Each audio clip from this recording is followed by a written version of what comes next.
आज पंडित दीनदयाल उपाध्याय की पुण्यतिथि है, जिसको बीजेपी समर्पण दिवस के रूप में मना रही है। सीएम योगी आदित्यनाथ क्या कुछ कह रहे हैं वो सुन लेते हैं। एक संवेदनशील भाव को पैदा करने वाले भारतीय जनसंघ के संस्थापक सदस्यों में से एक सरदेव पंडित दीनदयाल उपाध्याय जी के पावन पुण्यतिथि के अवसर पर आज यहां पर आयोजित इस कार्यक्रम में भारतीय जनता पार्टी के प्रदेश के अध्यक्ष माननीय स्वतंत्र देव सिंह जी, आज के इस समारोह में उपस्थित प्रदेश सरकार में मेरे वरिष्ठ सहयोगी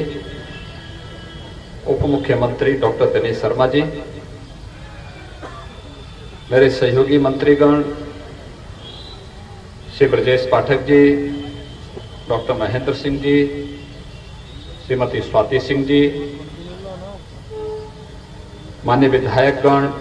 श्री सुरेश श्रीवास्तव जी, श्री सुरेश तिवारी जी, श्री नीरज बोरा जी,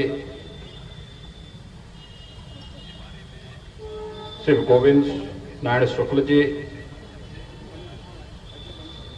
महापौर श्रीमती संयुक्ता भाटिया जी और भारतीय जनता पार्टी के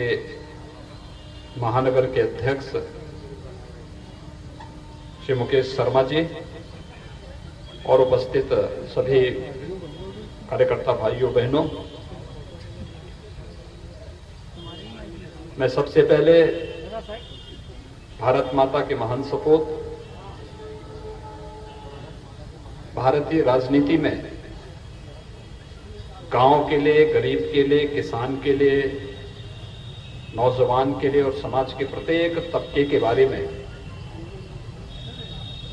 एक स्पष्ट और पारदर्शी सोच को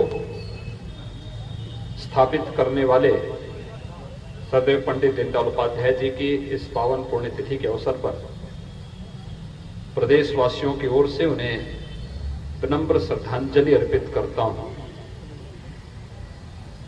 हम सब जानते हैं कि आज से 53 वर्ष पूर्व आज ही के दिन पंडित दीनदयाल उपाध्याय जी अपने भौतिक काया को छोड़ करके हमसे अलग हुए थे, लेकिन उनकी उपस्थिति उनके विचारों के माध्यम से, उनके विचार दर्शन के माध्यम से निरंतर पार्टी को और समाज को अनुप्रेरित करती रही और आज उसी का परिणाम है कि पंडित दीनदयाल उपाध्याय जी के इस अंत्योदय और एकात्म मानव दर्शन के प्रेरणा प्राप्त करके आज केंद्र और प्रदेश सरकार देश के गांवों के बारे में, देश के गरीब के बारे में, महिलाओं के बारे में, युवाओं के बारे में, समाज के प्रत्येक तबके तक विकास की योजनाओं को पहुंचाने के बारे में कुछ सोच पा रही है, कुछ कर पा रही है। तो वास्तव में इसके प्रेरणा स्रोत पंडित दीनदयाल उपाध्याय है।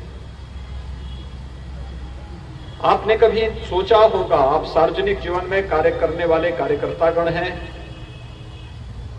और आपने कभी इस बात को सोचा भी नहीं होगा कि वास्तव में कोई राजनीतिक दल ऐसा भी होगा कि जो केवल बोलने में नहीं बल्कि जो बोला जाए उसका ईमानदारी पूर्वक क्रियान्वयन भी हो सके, इसको ध्यान में रख करके अपने कार्यक्रमों को आगे बढ़ाए। और यही तो हुआ है। 2014 में जब प्रधानमंत्री मोदी जी इस देश की कमान संभालते हैं तो उस समय उन्होंने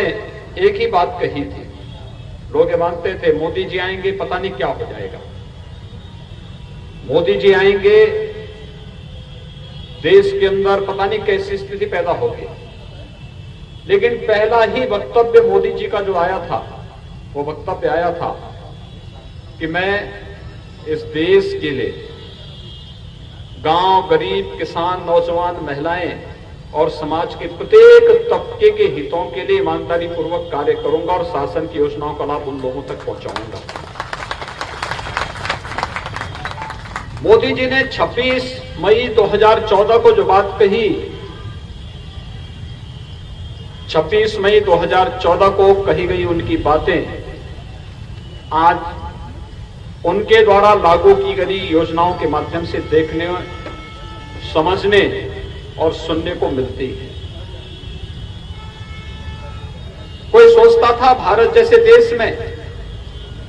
6 वर्ष के अंदर 2 करोड़ लोगों को आवास मिल जाएगा। कोई सोचता था 10 करोड़ लोगों को शौचालय मिल जाएगा, 8 करोड़ लोगों को रसोई गैस के सिलेंडर मिल पाएंगे।